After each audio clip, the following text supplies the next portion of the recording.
Assalamualaikum warahmatullahi wabarakatuh. Kami dari kelompok 10 akan mempresentasikan hasil diskusi kami, yaitu tentang negara hukum.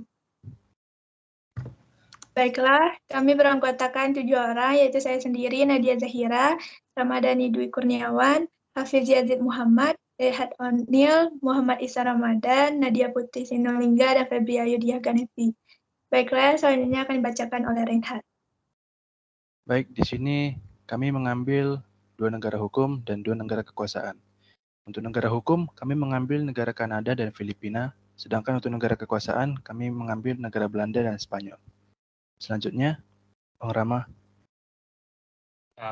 Berikutnya adalah analisisnya.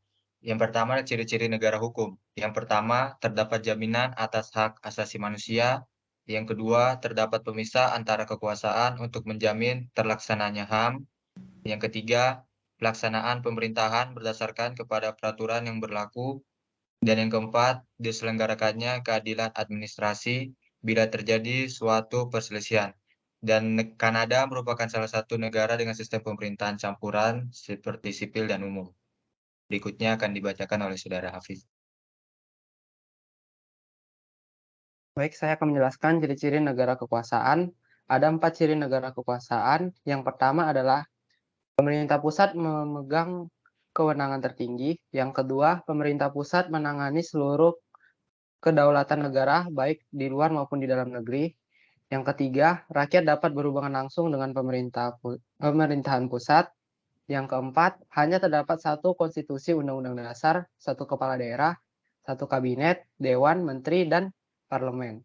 Dan salah satu contoh negara kekuasaan adalah Belanda dengan sistem pemerintahan kekuasaannya. Baik, selanjutnya.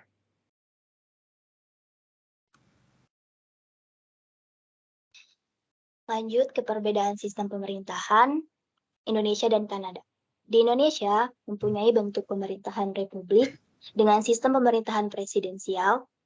Badan lembaga eksekutif yaitu presiden sebagai kepala negara dan kepala pemerintahan dipilih langsung oleh rakyat.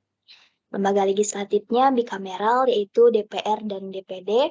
Terakhir, yudikatif, Mahkamah Agung, Badan Peradilan di bawahnya, dan Mahkamah Konstitusi. Sedangkan di Kanada, memiliki bentuk pemerintahan monarki konstitusional dengan sistem pemerintahan parlementer. Lembaga eksekutif, Ratu sebagai kepala negara, tetapi diwakilkan oleh Gubernur Jenderal. Lembaga legislatif bikameral juga, yaitu Senat dan House of Commons.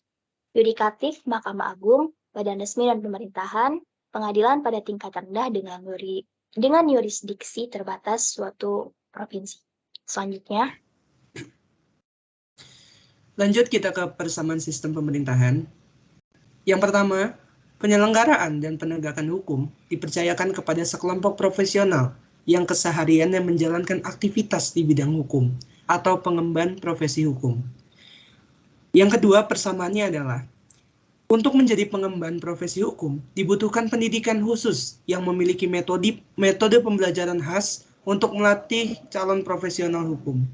Selanjutnya, sebagai sistem, hukum selalu akan berubah dari waktu ke waktu. Pertumbuhan hukum sebagai suatu sistem diyakini berlangsung berdasarkan logika hukum seperti metode penafsiran hukum. Yang terakhir, terdapat supremasi hukum atas politik.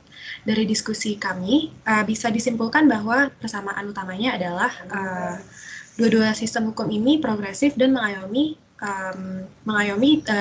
beda dengan hukum adat lainnya yang bisa dibilang hanya teradaptasi untuk adat-adat lama dan modernisasi tidak didukung sama sekali. Selanjutnya. Baiklah, sekian presentasi dari kami. Bila ada kekurangan atau salah dalam penyampaian, mohon maaf. Wabillahi taufiq wal hidayah. Wassalamualaikum warahmatullahi wabarakatuh.